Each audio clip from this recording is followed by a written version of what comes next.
什么人？二位大哥，还看着呢，辛苦辛苦。看什么看？知道里面是谁吗？知道，不就是个小厨娘吗？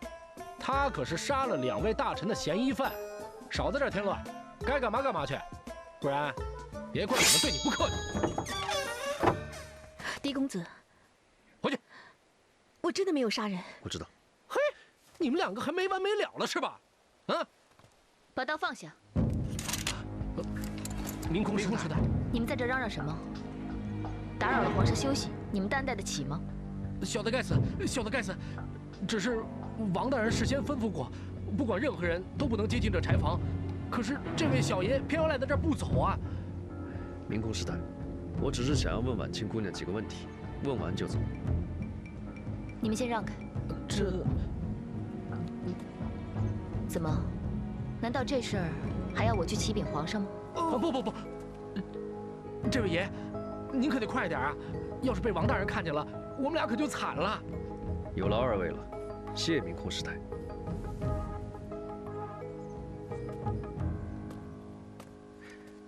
婉清，伤势怎么样了？多亏了梦瑶姑娘，血已经止住了。哦，屋子里面冷吗？你放心，我会尽快抓住真凶，帮你洗冤。多谢狄公子，这份恩情李婉清无以回报。不多说了，你可以回忆一下凶手的模样吗？凶手一般身材，不高不矮，不胖不瘦。是男是女？从头到尾都未发出个声响，但是武功极高，所以我判断应该是个男的。好，先委屈你一下，我一定会尽快抓住真凶。客气。明空师太，没想到狄公子还是个情种啊！明空师太见笑了，我只是觉得婉清姑娘不像是凶手，想帮她洗冤而已。从我来到感业寺，都是婉清在照顾我，她是个好孩子，我也相信她一定不会是凶手。明空师太为何抱着一个空弦的琵琶？我正准备去帮皇上弹奏一曲，却发现琵琶不见了。后来在院子里面找到，结果上面的琴弦全空了。那是为何？这也没什么可奇怪的，可能是几个小尼姑在恶作剧吧。反正都不是1、2次了。好了，我不多说了，婉清的事就拜托你了。你慢走。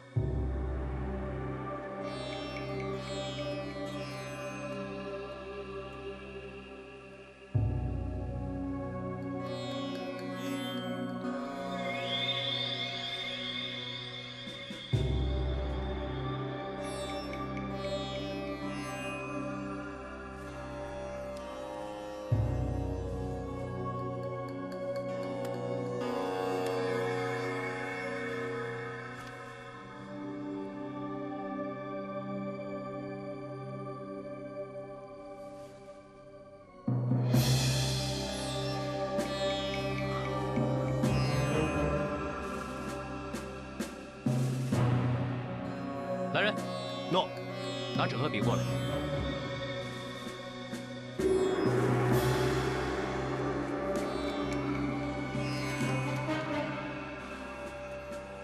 原来这是一首藏头诗。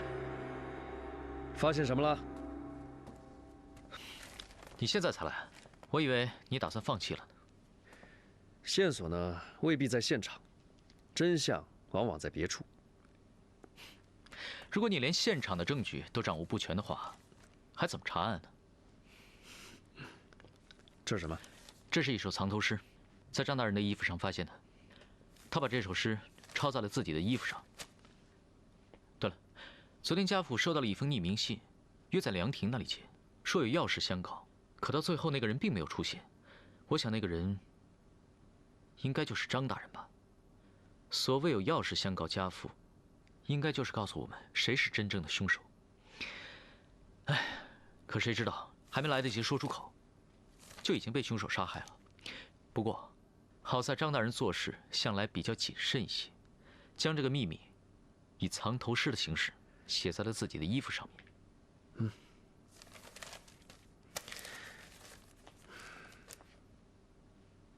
宿护陵九曲，日啖清风。这狗屁不通，还工部尚书呢，写的这么拗口。你懂什么呀？这就是藏头诗的魅力。说起这个，去年我在长安城就破过一起案子，当时死者就是以藏头诗留下了凶手真正的信息。我当时就觉得这首诗很蹊跷，就轻轻地瞥了一眼，然后通过我最缜密的思考和推断，做出了最后的结论，不费吹灰之力就把凶手给抓获了。我跟你啊，算了，我也不跟你提了，这是很多年以前的事了。像这样的事情啊，拖了去了。佩服佩服，王公子见识多广。那请王公子尽快破解藏头诗，别让凶手逍遥法外啊！啊，好好瞧着吧。啊，请。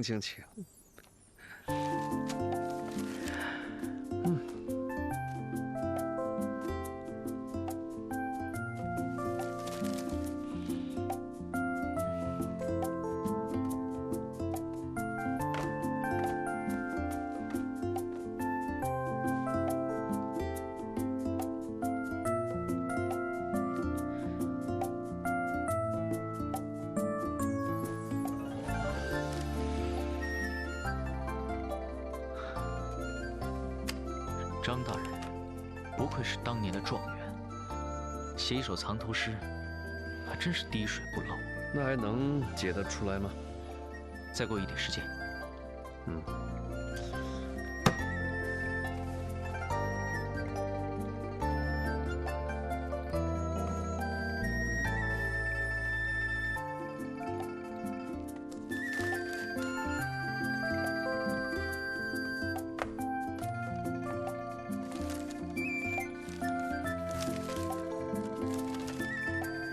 王公子，尸体开始发臭了。我绝对能破解这首藏头诗。哎，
少爷，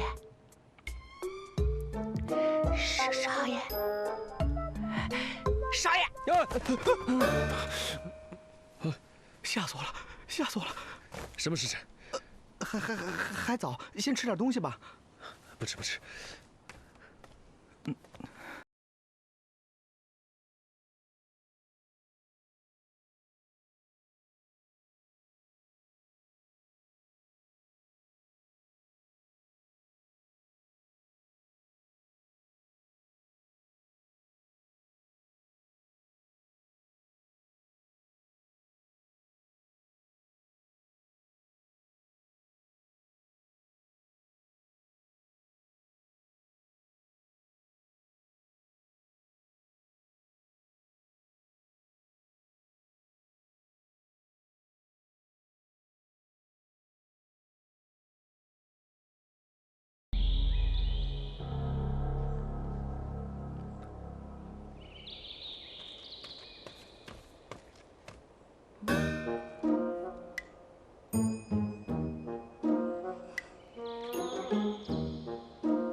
死者呢，就是通过这样一首藏头诗，留下了凶手真正的信息。我当时啊，一眼就看出来了。哟，当时一眼就看出来了。那这一次呢？需要看几眼啊？快了。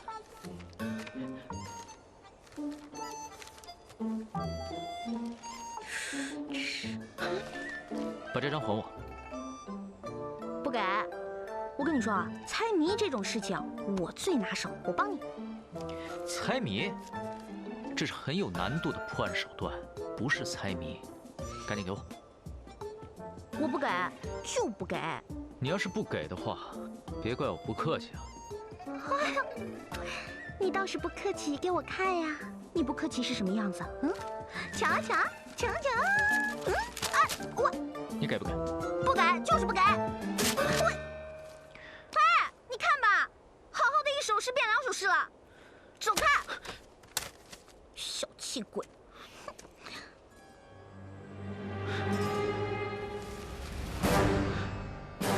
原来是这样。莫瑶，你果然与众不同。你干嘛呀你？男女授受不亲你不知道啊？干嘛占我便宜啊？我也是一时高兴嘛。我知道凶手是谁了。哎，凶手是谁啊？你告诉我呀！你给我站住啊你！少爷，是不是还没想出答案呢？那个脚印我还没想通。脚印？脚印不就是张大人和婉清姐姐的吗？你傻呀！要是这样的话，李婉清就是凶手了。哎，可是现场的确没有别人啊。该不会真是四大天王干的吧？哎，二位大哥都饿了哈。二宝，快点，分了吃了，分了吃了，快！那怎么好意思啊？没事没事，少爷分。分。谢谢公子，谢谢公子啊！哎，这，哇，有酒哎！哎，什么时辰啊？喝什么酒啊？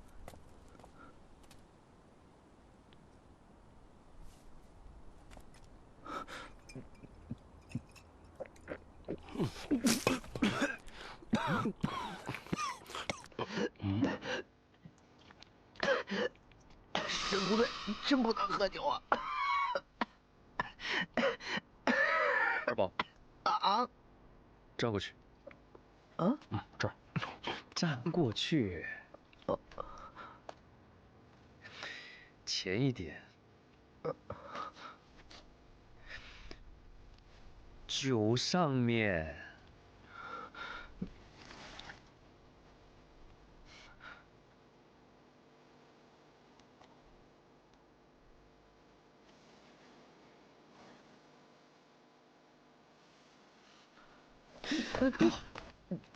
怎么了，少爷？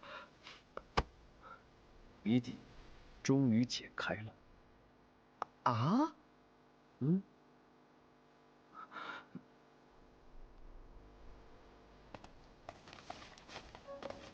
哎，我终于把这个藏头诗给解开了。王公子真的确定这次解开了吗？当然，这可是我鏖战了一天一宿的战果。不过，这当然得感谢一下童梦瑶。如果不是她的话，我还在原地打转呢。他？他们俩怎么混到一块儿去了？对呀。哎，你们俩不信是吧？如果不是本姑娘帮忙，你说，凭她这个猪脑子，能想出来吗？再说了，我早就已经提醒过你们了，本姑娘呢只是深藏不露，并不是你们想的那么笨，懂吗？说他怕，他还转上了，不过是拖油瓶。哎，谁是拖油瓶？你说谁是？没有啊，没说你，说二宝。你说你是不是拖油瓶？说，我是拖油瓶。对。哎，我真是拖油瓶。住嘴！行了，认真一点啊。这件事情你们有头绪了吗？需不需要本姑娘我帮你们指点迷津啊？哎，不需要打扰您老人家了，我们自己解决。看样子，你不会还没有头绪吧？我看是时候把所有人都叫来了。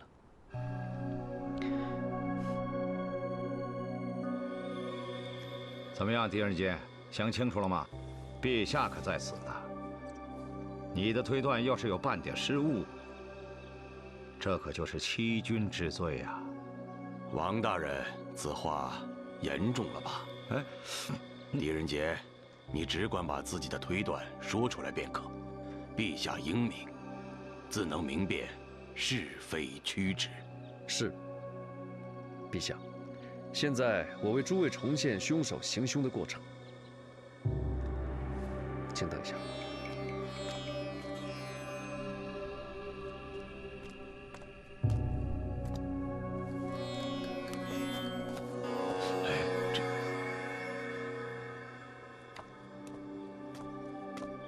陛下，我现在穿的是张大人的鞋子。二宝，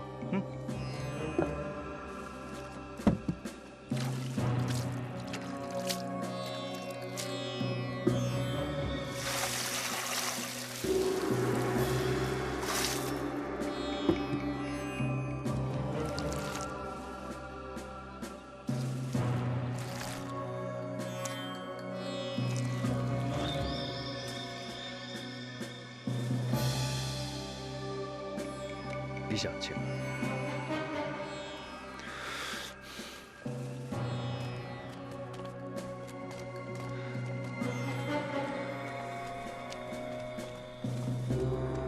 诸位，这就是凶手隐藏脚印的方法。就这么简单？就是这么简单。可你什么都没解释啊！我看你是在戏弄陛下与我等吧？狄仁杰，你是认真的吗？当然，正如草民之前的推断。凶手在别处杀害张大人，再把尸体抬回这个房间，再用刚才的方法伪造房间里面只有张大人和李婉清的脚印。可是凶手行凶的时候，外面正在下雨，无论他怎么走，地上都会留下脚印。你这个推断漏洞实在是太大了。我们都被凶手蒙骗了。凶手不是在下雨的时候杀的，而是在下雨之前杀的。下雨之前，地是干的，凶手就在泥地上伪造了张大人进屋的脚印。凶手先泼湿泥地，再踩上去，而且踩得很深，所以下雨之后，伪造的脚印还是存在的。同时，凶手也利用了下雨，把自己进屋、出屋的脚印洗得一干二净。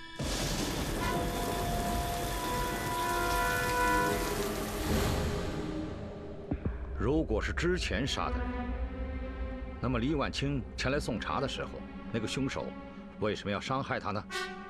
难道这个凶手傻到一直躲在这个房间里，让人来抓吗？这也是凶手高明的地方。他杀人之后不急于逃逸，而是偷偷藏在这个房间里，等待下雨。恰巧李婉清送茶到来，发现尸体，凶手把他砍伤，再逃离，这样就可以制造杀人的空间和时间。可是下不下雨是老天的意思，凶手怎么可能会知道一会儿下不下雨呢？如果凶手能看懂星象呢？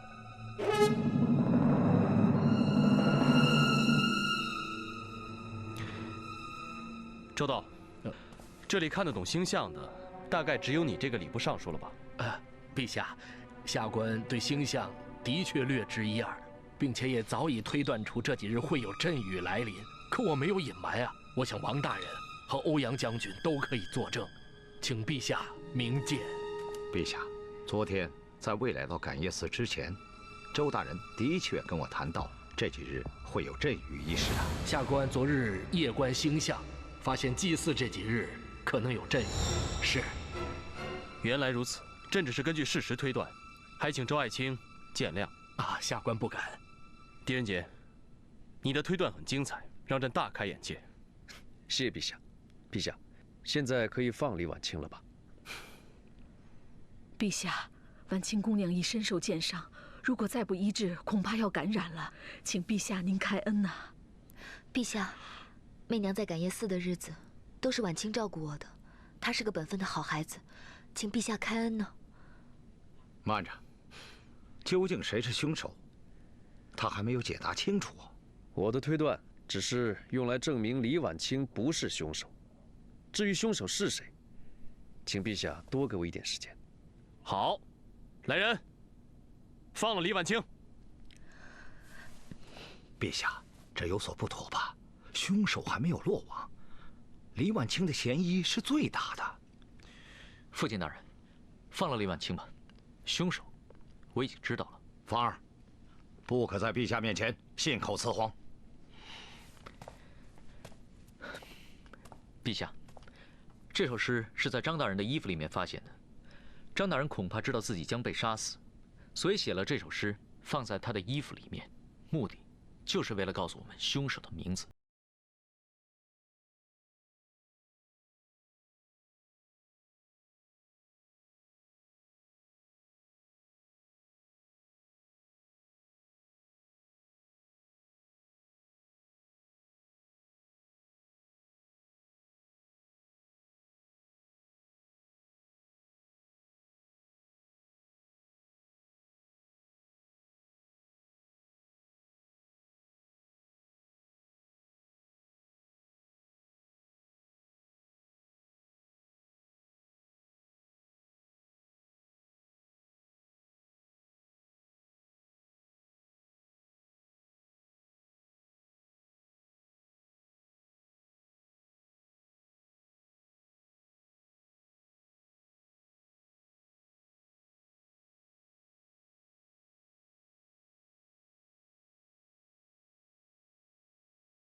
芳儿，不得无礼。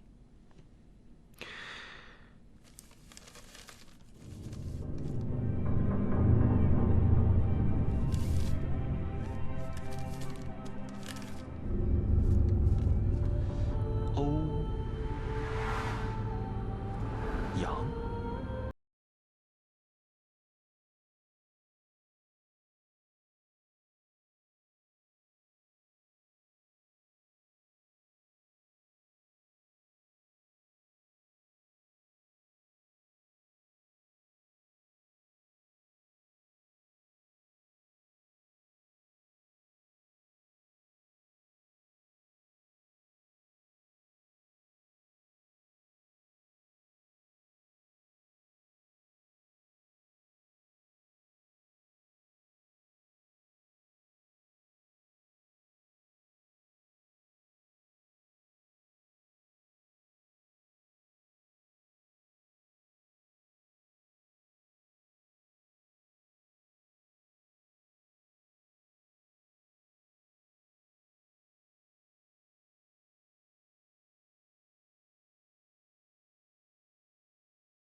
还有他的脖子上面有明显的勒痕。初步估计，应该就是被这根琴弦勒死的。阿弥陀佛。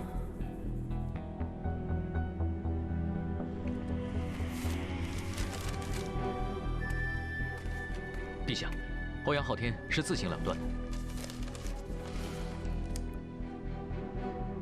不错，这个是欧阳昊天的字迹。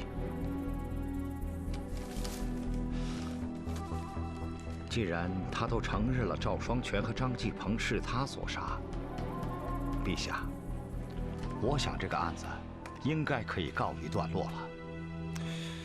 我的妈呀，总算破案了！谢天谢地，谢天谢地，谢谢王母娘娘她二姨。看不出来，你还挺有两下子的嘛。当然，我破过的案子都比这个大多了。哎，我想问一下，你每天不吹牛，会死吗？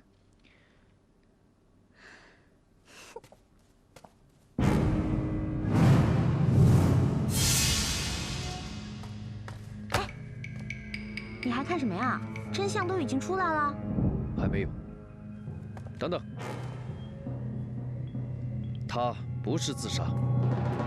怎么会呢？不是留有遗书吗？是不是王大人？如果一切都是伪造的呢？这话怎么讲？如果欧阳将军是自杀的话，他悬挂的高度应该跟这个凳子是一致的。但是大家应该注意到，我刚才把欧阳将军放下来的时候，他悬挂的高度远远超过了这把凳子。还有，欧阳将军生前我看过他的剑法，他是左手持剑，就是说他是左撇子。但是砚台在这边，左手拿笔，右手是砚台，那岂不是很别扭？陛下，还有，您看看遗书，有没有觉得奇怪？欧阳将军是个武将，文笔一向是不通，这又有什么奇怪的呢？重点不在内容，在落款。此话怎讲？欧阳将军的落款应该是用印章，而不是手写。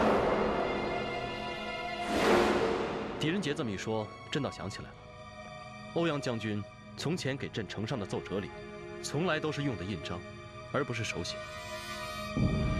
就算是自杀，也许他会破一次例。一个人不会随便改变生活习惯。欧阳将军如果是想自杀的话，也不会在这个方面故意花功夫。还有，我还发现，如果欧阳将军是自杀，他脖子上只会有一条斜着的痕迹。可是大人的脖子上有2条痕迹，一条是平行的，另外一条是斜着的。这是不是说明有人用琴弦从后面勒死他，然后把他吊起来，做了一个自杀的假象？是。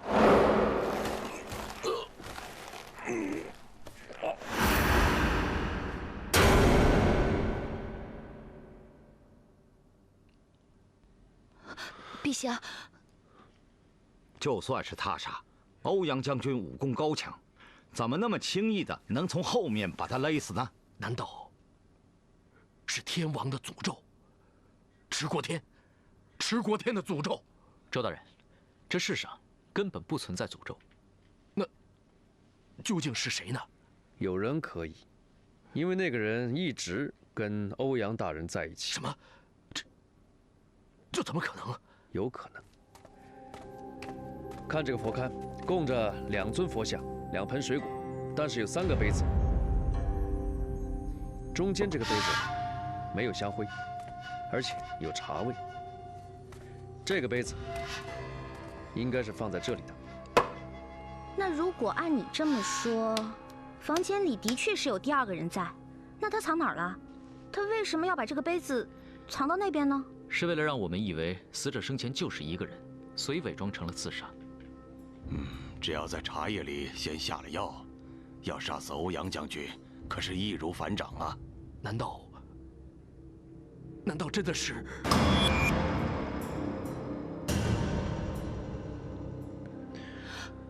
不是我。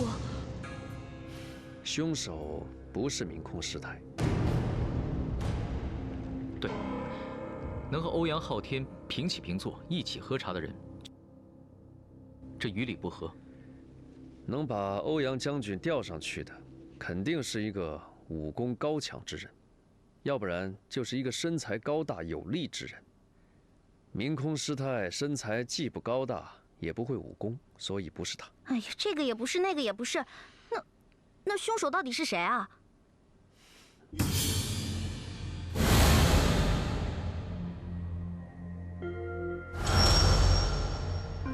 喂，你快说啊，大家着急呢。你别吵嘛。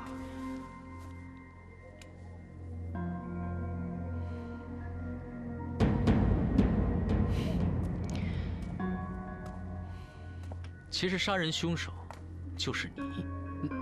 我？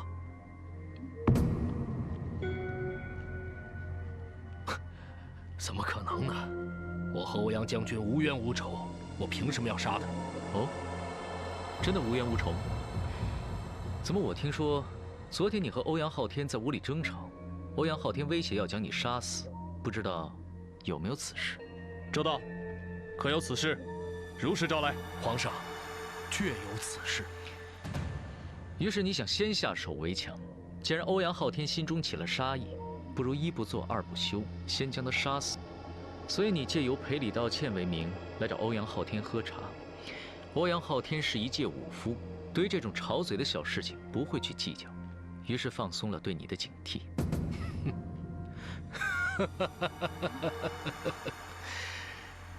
很好笑吗？说得好，说得好。只可惜，这一切都是你的假设。证据呢？你有什么证据证明欧阳昊天就是我杀的？他死的时候，在场所有人都有机会可以杀掉他。怎么了？证据？你知不知道，当你潜入空明师太的房间偷琴弦的时候，你丢了一件可以证明你身份的物件？什么？就是这块玉佩。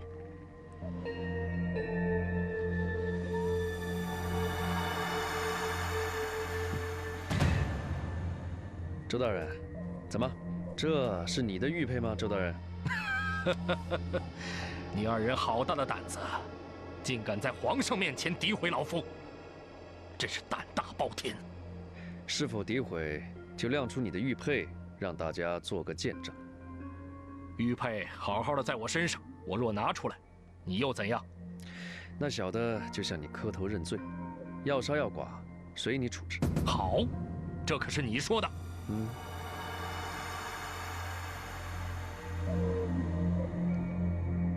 怎么了？玉佩是取不下来的。是取不下来呢，还是不能取下来啊？那我来帮你。其实这块玉佩根本就不是你的，我之所以这么做，就是想逼你自己拿出证据来。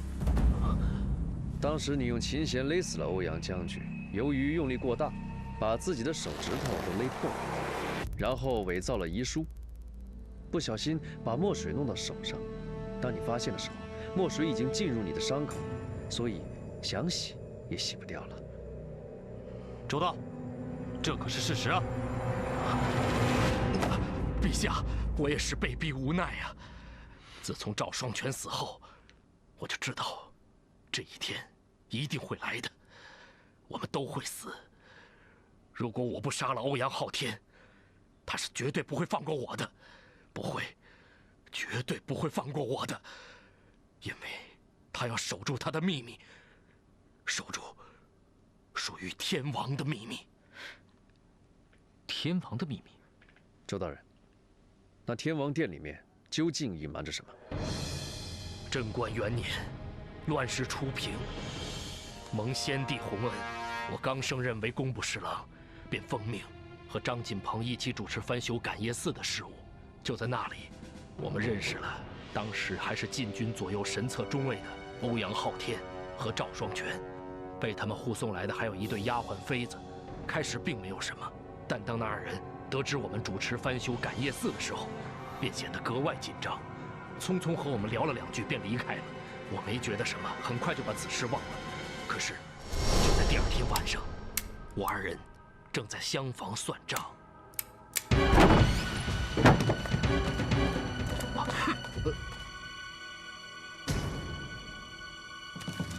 好大的胆子！他二人污蔑我们，想私吞修缮款，要拉我们去见皇上。我们二人并不害怕，可是想到二人是先帝的亲信，心中甚是害怕，于是只好向他二人苦苦哀求。终于，赵双全答应不向先帝告发此事，但是要我们拿出修缮款的1半，与他二人平分。继续，我二人当然是不肯答应。重修感业寺的钱1分1毫都不能乱动，更何况与他二人平分，到时候重修费不够，胡乱完事，先帝是要怪罪下来的。可是欧阳昊天却说：“这天王殿推倒重来，岂不是浪费？我教你个办法，不用重塑，仅在外墙重新刷漆，给佛像涂上金身，保准跟新的一样。哎，在万般无奈之下，答应了他们的要求。可是他们二人走后，我感到很诡异。偏偏欧阳昊天提到天王殿的翻修，难道在天王殿中藏着什么不可告人的秘密？我将我的疑惑告诉了张侍郎，于是我二人决定夜探天王殿。我记得那天是一个雨夜。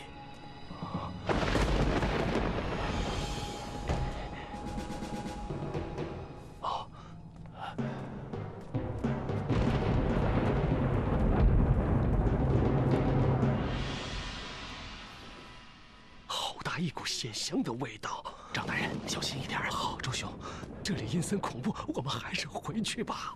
哎，既然已经来了。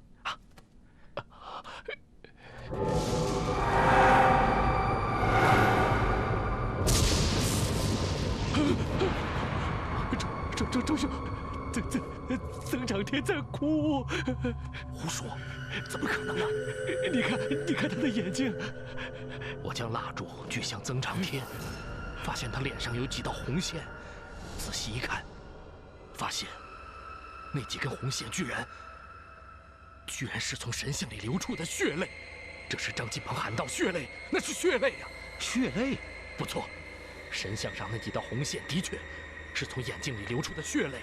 我们在神像旁发现一道暗门，张大人，快来！我发现一道暗门。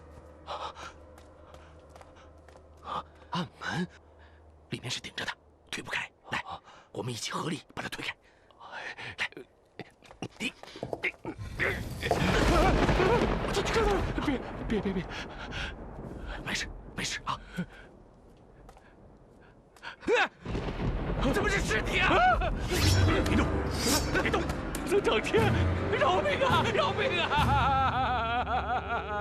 周大人、张大人，你们二位怎么到这儿来了？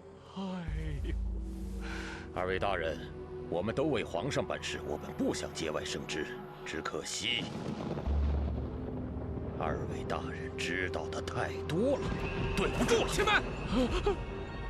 皇上亲派的2位侍郎在感业寺失踪，这样大的事情，皇上如果派人追查下来，欧阳大人，事情的后果你不会不知道。是啊，你敢威胁我？岂敢！我二人现在和2位将军在同一条船上，唇亡而齿寒，何苦呢？不如这样，我们 各自退后一步，就当这个事情没有发生过，如何呀？我二人死不足惜呀。倘若皇上派新人来追查此案，这佛像下面的秘密，恐怕也是难保吧。是啊，欧阳大人，大不了从此以后，我二人绝口不提感业寺之事。你办你的公，我们做我们的事。 咱们井水不犯河水，我们凭什么相信你，赵将军？我张某也不是个傻子，这宫里的事岂容我们外人知道？我们躲还来不及呢，哪敢到处去说呀？将军，之后我们4人歃血为盟，发誓绝不向第5个人提起此事，否则就如同那天王座下的尸体一样。